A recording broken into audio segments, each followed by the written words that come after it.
नमस्कार मित्रों, उड़ान स्टडी राजस्थान यूट्यूब चैनल पर आपका स्वागत है। मित्रों, आज अपन स्टार्ट कर रहे हैं कक्षा 9th सामाजिक विज्ञान माध्यमिक शिक्षा बोर्ड राजस्थान अजमेर की जो पुस्तक है उनकी टोटल हैंड नोट्स है, इनके वीडियो आपको प्रोवाइड करवा रहा हूँ। इसमें सारे के सारी जो मैंने जानकारी है, रीड का जो सिलेबस है वो सारा इसमें कवर कर रखा है। तो 9th की किताब के अंदर जो भी आया है वो अपन इस वीडियो के अंदर, इस श्रृंखला के अंदर पूरा देखेंगे। तो स्टार्ट करते हैं। पहले बात करते हैं भारत की सभ्यता की। 9th की बुक के अंदर भारत की सभ्यता के बारे में क्या क्या दिया गया है वो आप देख लेते हैं।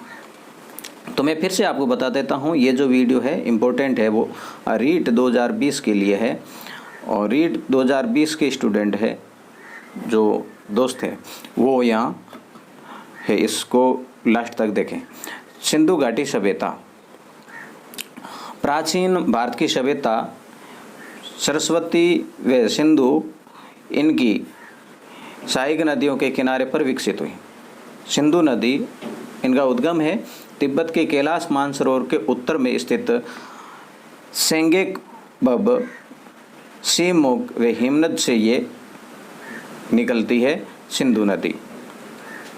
फिर सरस्वती नदी, देखो 9th की बुक में ये कहा गया है सिंधु सरस्वती सभ्यता है, ठीक है ना। सिंधु सरस्वती नदी घाटी सभ्यता इसका नाम दिया गया है। तो सरस्वती नदी उद्गम शिवालिक की पहाड़ी, वर्तमान में अस्तित्व में ये सरस्वती नदी नहीं है। तो सिंधु घाटी सभ्यता है, इनका काल निर्धारण क्या है तो 3250 ईस्वी पूर्व तक पूर्ण रूप से यह विकसित हुई और 3250 से 2750 BC के पूर्ण विकसित अवस्था में आई। पूर्ण विकसित अवस्था में ये रही थी 3250 से 2750 BC। 2750 BC से अवसान मतलब इनका पतन प्रारंभ हो गया और 1500 BC में ये पूर्ण रूप से विलुप्त हो गए। उत्खनन कार्य, तो सिंधु घाटी सभ्यता है, इनका उत्खनन कार्य है। 1921 में राय बहादुर दयाराम साहनी ने अविभाजित भारत के पंजाब प्रांत के मोंटगोमरी जिले में हड़प्पा कस्बे में रावी नदी के किनारे पर टीले की खोज की थी। तो देखो, हड़प्पा की खोज की थी दयाराम साहनी ने 1921 में पंजाब प्रांत के मोंटगोमरी जिले में 1921 में, ठीक है, और रावी नदी के किनारे पर। 1922 में राखलदास बनर्जी ने अविभाजित भारत, 1922-47 तक अविभाजित भारत था, सिंध प्रांत के लरकाना जिले में बहने वाली सिंधु नदी के किनारे पर मोहनजोदड़ो नामक टीले की खोज की थी। मोहनजोदड़ो की राखलदास बनर्जी और हड़प्पा की है दयाराम साहनी द्वारा। मित्रों, यदि इनके बारे में टोटल कंप्लीट सिंधु घाटी सभ्यता है वो यदि जानकारी आपको लेनी है तो मैंने 10 वीडियो की श्रृंखला है डाल रखी है, उनके माध्यम से सिंधु घाटी सभ्यता का है आप पूर्ण अध्ययन कर सकते हैं। मोहनजोदड़ो का अर्थ है मुर्दों का टीला। 9 बार बसने व 9 बार उजड़ने के प्रमाण यहाँ मिले हैं। आर्लस्टाइन ने बहावलपुर पाकिस्तान में हाकरा नदी जो प्राचीन सरस्वती है के किनारे से 11 पुरातात्विक स्थल खोजे थे। किसने? आर्लस्टाइन ने। सिंधु सभ्यता से संबंधित अब तक कुल 1500 स्थल खोजे गए, जिसमें से 900 स्थल भारत में व 600 स्थल पाकिस्तान में है। ठीक, कुल कितने खोजे गए हैं? 1500 है, 900 है भारत में और 600 है वो पाकिस्तान में। मित्रों, मैं एक इम्पोर्टेंट बात और बता देता हूँ यहाँ, यदि सिंधु घाटी सभ्यता से संबंधित टोटल जो क्वेश्चन है उनका आपको टेस्ट देना है तो मैं लिंक है इस डिस्क्रिप्शन के अंदर दे दूंगा वीडियो के, तो वहाँ आप क्लिक करके वो क्विज़ है आप अटेंड करें और अपने जो सिंधु घाटी सभ्यता है उनके बारे में आपको कितना नॉलेज है, आपको कितनी जानकारी याद है, वो आप टेस्ट कर लें। 1953 में अमलानंद घोष ने राजस्थान के बीकानेर संभाग से लगभग 25 पुरातात्विक स्थल खोजे थे। 1953 में कितने? 25। ये राजस्थान की बात है। अब सिंधु घाटी सभ्यता की विशेषताएं, इसका नगर नियोजन कैसा था, प्रमुख नगर कौन से थे? मोहनजोदड़ो, हड़प्पा, कालीबंगा, अराखीगढ़ी, धोलावीरा, लोथल, और इनके भवनों व आवासों का निर्माण है योजना बनाकर ये किया करते थे। आवास योजना नगर कई खंडों में विभाजित था मकान के बीच में खुला आंगन तथा आंगन के चारों तरफ कमरे निर्मित हुआ करते थे। मकानों में पानी रखने के लिए फिरौने या परंडे रखे थे, मतलब आज भी ये हुआ करता है ग्रामीण जीवन में। शौचालय व स्नानागार अलग से निर्मित थे। सड़क व्यवस्था कैसी थी? सड़कें पूर्व से पश्चिम व उत्तर से दक्षिण समानांतर ऐसे काटा करती थी, जो एक दूसरे को समकोण में काटती थी। ये सड़कें थी, ऐसी सड़कें हुआ करती थी। समकोण काटे जाने वाले स्थान पर चौराहे भी थे, यहाँ चौराहे भी हुआ करते थे। सड़कें 10 मीटर, बड़ी सड़कें हैं वो 10 मीटर, वे छोटी सड़कें हैं वो 5 मीटर। छोटी सड़कें 5 मीटर चौड़ी हुआ करती थी और बड़ी सड़कें हैं वो 10 मीटर चौड़ा। गलियां 1 से 2 मीटर चौड़ी हुआ करती थी। सड़क किनारे कूड़ेदान भी की व्यवस्था थी। सफाई की यहाँ व्यवस्था अच्छी थी। सफाई जल निकास प्रणाली व स्वच्छता प्रबंध कैसा था? तो सड़कों व गलियों के किनारे नालियाँ निर्मित थी। सड़क किनारे कूड़ादान स्वास्थ्य के प्रति जागरूक थे। विशेष निर्माण क्या थे? गड्डी वाले भाग में रक्षा प्राचीर बनाई। धातु पिघलाने की भट्टियां यहाँ से मिली, यज्ञ वेदिकाएं मिली है। विशाल स्नानागार, विशाल अन्नागार भी मिले। सामाजिक जीवन, व्यक्ति अपनी योग्यता अनुसार विभिन्न कार्य पर सामाजिक व्यवस्था बनाता था। परिवार कैसा था इनका? तो परिवार में मित्रों, परिवार समाज की प्रमुख इकाई थी। नारी को सम्मानजनक स्थान प्राप्त था। पर्दा प्रथा प्रचलित नहीं थी। स्त्रियां चांदी व तांबे के आभूषण पहनती थी। सूती वस्त्रों का प्रयोग हुआ करता था। भोजन में गेहूं, जौ, चावल, दूध व मांस, मांसाहारी व शाकाहारी दोनों थे। मनोरंजन के साधन के रूप में संगीत, नृत्य व शिकार। जीवन कैसा था? तो देखो, सिंधुवासी खेती करते थे। तो ये प्रमाण खेती के कहाँ से मिले हैं? कालीबंगा से जुते हुए खेत के अवशेष मिले हैं। कृषित फसलें गेहूं, जौ, चावल और तिल है, यहाँ की खेती किया करते थे। फल भी उगाते थे। पशुपालन इनका दूसरा प्रमुख व्यवसाय था। पालतू पशुओं में गोवंश का अत्यधिक महत्व था।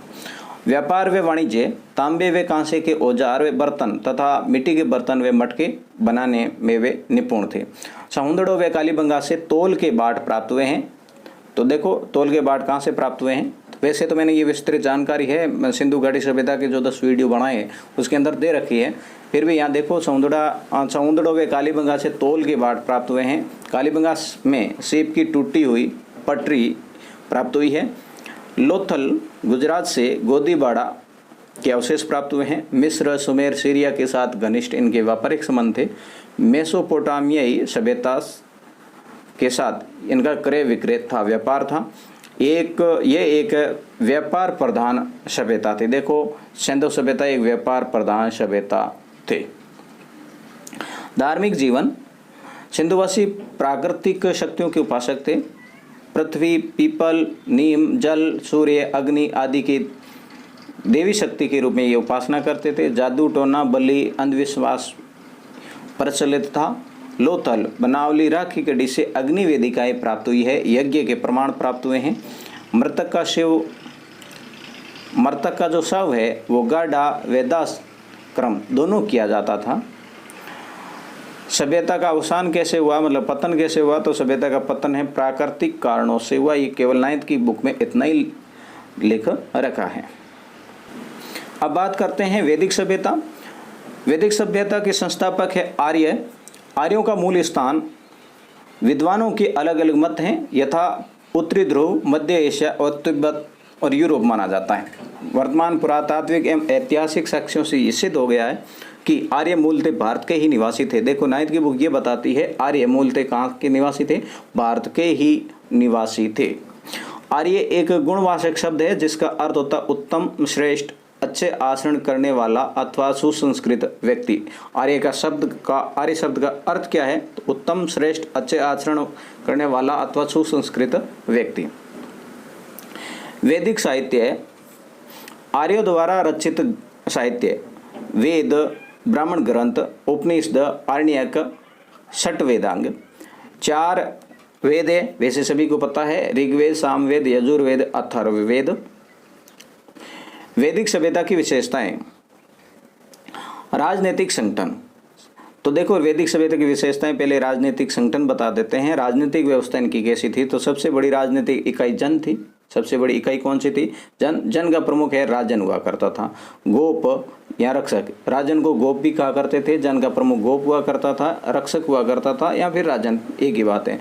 राजा का निर्वासन प्रजा करती थी, कहना गणतंत्र शासन व्यवस्था थी। समिति सभा पे मंत्रणा, राजा को सहयोग करने के लिए जनतांत्रिक सभ्यताएं थी, सभाएं थी सॉरी।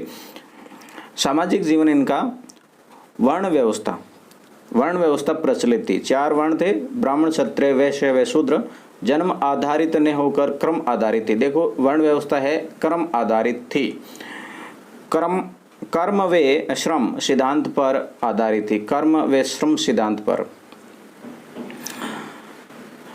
परिवार समाज की मूल इकाई थी। परिवार संयुक्त परिवार प्रथा प्रचलित थी। परिवार का मुखिया पुरुष, कहने का पितृसत्तात्मक व्यवस्था थी। देखो पितृसत्तात्मक परिवार था और संयुक्त परिवार प्रथा प्रचलित थी। विवाह एक धार्मिक संस्कार था। स्त्रियों की स्थिति अच्छी थी। यहाँ विदुषी महिलाओं के नाम भी मिलते हैं, गार्गी, मैत्रेयी, गंधर्व, ग्रहिता। ठीक है। आश्रम व्यवस्था व संस्कार, वैदिक सभ्यता की आश्रम व्यवस्था कैसी थी? मनुष्य की 100 वर्ष की आयु निर्धारित कर आश्रम व्यवस्था का प्रचलन किया गया था। प्रमुख आश्रम थे ब्रह्मचर्य, गृहस्थ, वानप्रस्थ और संन्यास। आश्रम व्यवस्था जीवन प्रबंध के लिए रखी गई थी। देखो जीवन को व्यवस्थित बनाने के लिए 25-25 वर्ष की अवस्था को है आश्रम व्यवस्था के अंदर बांटा गया था। 16 संस्कारों का प्रचलन था। वैसे 16 संस्कार आपको पता होगा, परिवार के अंदर है, अपन पढ़ेंगे। पुष्पन, अन्नप्राशन, मुंडन, विवाह, विद्यार्जन, नामकरण, ये इतने करके 16 संस्कार थे। तो ये देखो भोजन, वेशभूषा व मनोरंजन। भोजन में जो गेहूं, चावल, उड़द, दूध, दही का विशेष प्रयोग किया जाता था। मित्रों मैं बता दूं, ये केवल 9th की बुक के अंदर जितना मैटर दे रखा है उतना ही मैंने कलेक्ट कर रखा है, और 9th की बुक के अंदर से आपको कोई भी इस वीडियो के बाहर से आपको देखने को नहीं मिलेगा। रीड सिलेबस के अकॉर्डिंग। वेशभूषा में सूती, ऊनी व रेशमी तीनों प्रकार के वस्त्र पहनते थे। आभूषण स्त्री व पुरुष दोनों धारण करते थे। देखो वैदिक सभ्यता में आभूषण है वो स्त्री व पुरुष दोनों धारण करते थे। कुछ आभूषणों के नाम भी मिले हैं, कर्णफूल, कंठहार और कंगन। मनोरंजन है रथ दौड़, घुड़दौड़, शिकार, मल्लयुद्ध, संगीत व नृत्य लोकप्रिय थे। वाद्य यंत्र में वीणा, बांसुरी, शंख, झांझ व मृदल थे।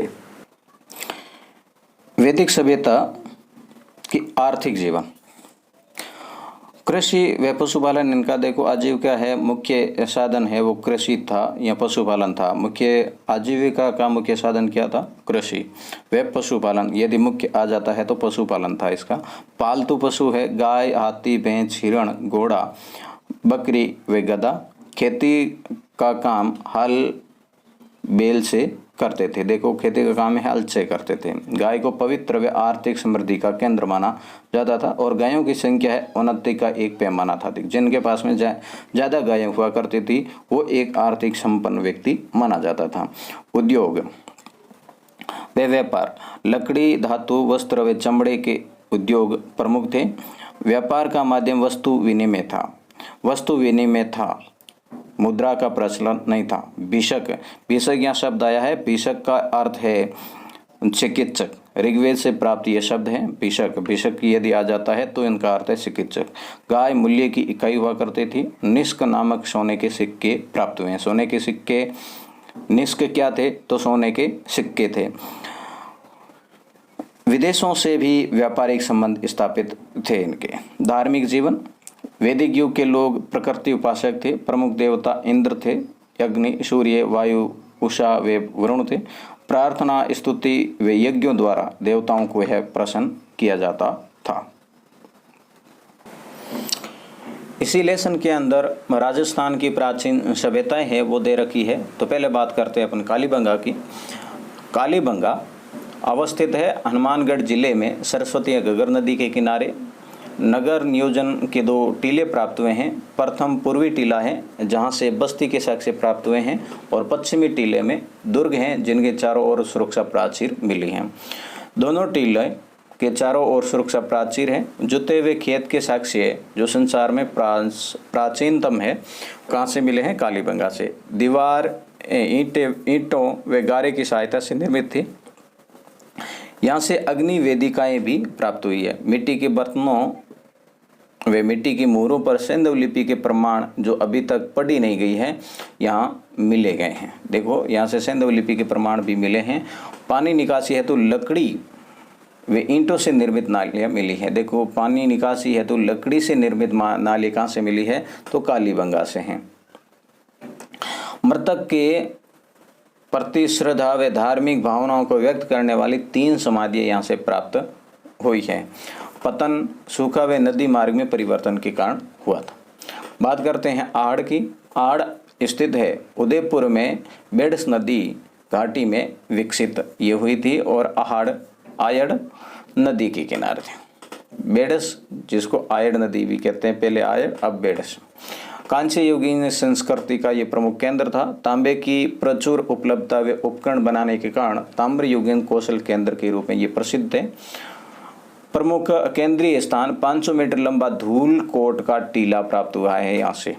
ठीक है, धूलकोट कहाँ स्थित है? क्वेश्चन आया हुआ है, तो आहड़ में।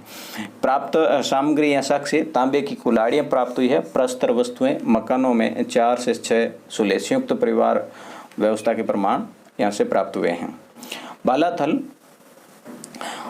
स्थित है उदयपुर नगर से पूर्व में 42 किलोमीटर दूर। ऊंठाला गांव वर्तमान वल्लभ नगर है, वहाँ से है, जिसमें उत्तर में बालाथल स्थित है।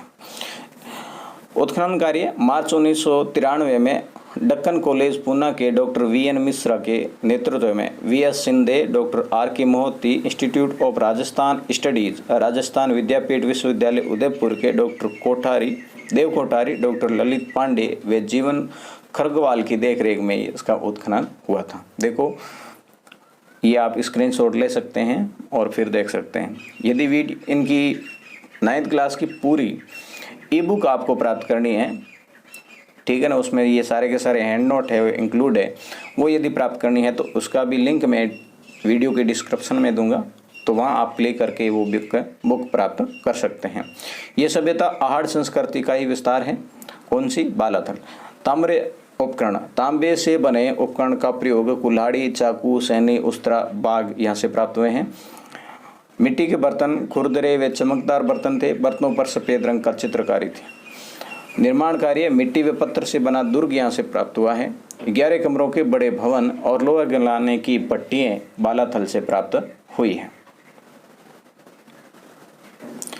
चंद्रावती, देखो ये इम्पोर्टेंट है, स्थित है सिरोही जिले में माउंट आबू की तलहटी में आबू रोड के निकट सेवाणी नदी के किनारे। देखो कौन सी नदी के किनारे है? तो सेवाणी नदी के तट पर है। क्षेत्रफल 50 हेक्टेयर। खोज 1822 में जेम्स टोड द्वारा।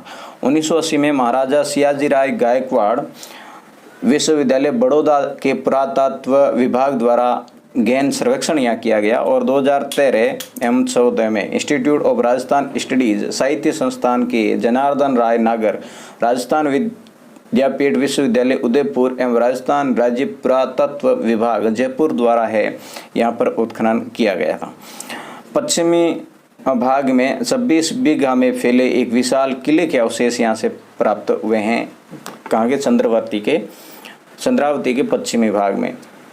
कितना विशाल दुर्ग है जो 26 बीघा में फैला हुआ था। जैन व हिंदू धर्म के 33 मंदिर समूह के अवशेष, देखो ये इंपॉर्टेंट है, कहाँ से प्राप्त हुए हैं? 33 मंदिर समूह के अवशेष तो है चंद्रावती से मिले हैं। यहाँ से प्राप्त ये जो मूर्तियाँ हैं वो माउंट आबू संग्रहालय में सुरक्षित रखी गई है। अन्य प्राप्त अवशेष 3 विशाल भवन, अनाज के जले हुए बीज, अनाज पीसने की गट्टी का एक भाग, घोड़े व मनुष्य की मृण मूर्तियाँ, सभी भवन व फर्श ईंटों से निर्मित थे। किले के द्वार पर संवत 1325 का एक अभिलेख प्राप्त हुआ है, और नगर के नीचे एक अन्य प्राचीन बस्ती के अवशेष भी प्राप्त हुए। परमार शासकों की राजधानी ये रहा करती थी जिनका प्रतापी शासक है यशोधवल व धारावर्ष हुआ करते थे। मित्रों, मेरी सभी hand note PDF GK quiz audio notes प्राप्त करने के लिए उड़ान स्टडी राजस्थान का वेब पेज है, उस पर आप विजिट कर सकते हैं, जिसका लिंक मैं डिस्क्रिप्शन के अंदर आपको दे दूंगा। तो आज की वीडियो में बस इतना ही। फिर अगले वीडियो में अगला जो लेसन होगा, चैप्टर होगा, उसके बारे में अपन बात करेंगे। Thank you, bye bye.